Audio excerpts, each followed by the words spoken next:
chanson Encore et encore, la coach de The Voice Kids rend hommage à Jean-Luc Codaccioni, abattu dans un règlement de compte à l'aéroport de Bastia en décembre 2017.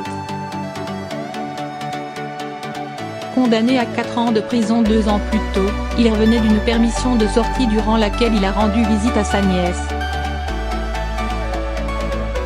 Après une année 2017 difficile, Jennifer semble avoir retrouvé le sourire.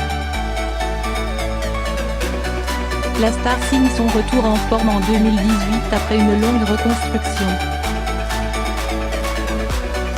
Mercredi matin, la chanteuse a partagé Notre idylle, premier extrait de son 8e disque, Nouvelle page, attendu pour le 26 octobre.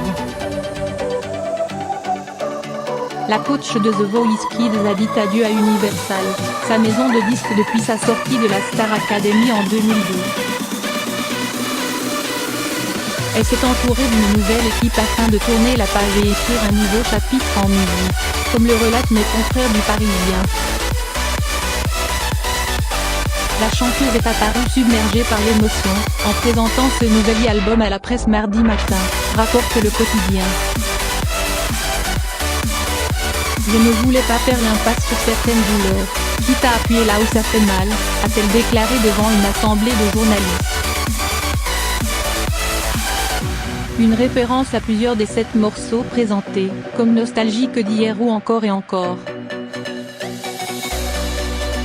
Dans ce dernier titre, Jennifer rend hommage à son oncle, Jean-Luc Codaccioni, décédé dans une fusillade en décembre 2017.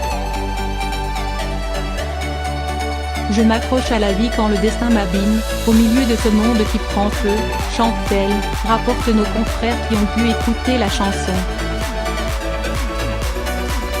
Incident à la chaîne. Codaccioni, figure du banditisme corse, a été assassiné sur le parking de l'aéroport de Bastia lors d'un règlement de compte il y a 8 mois.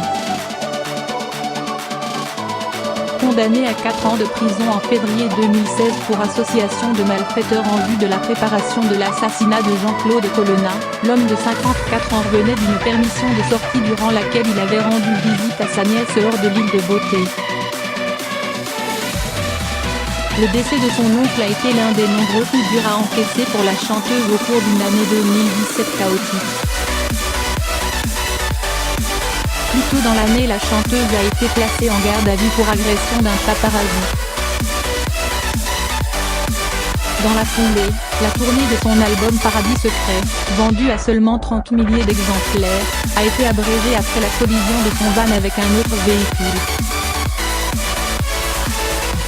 D'après ses proches, cet incident, dans lequel ont péri 2 automobilistes, avait laissé Jennifer sous le choc.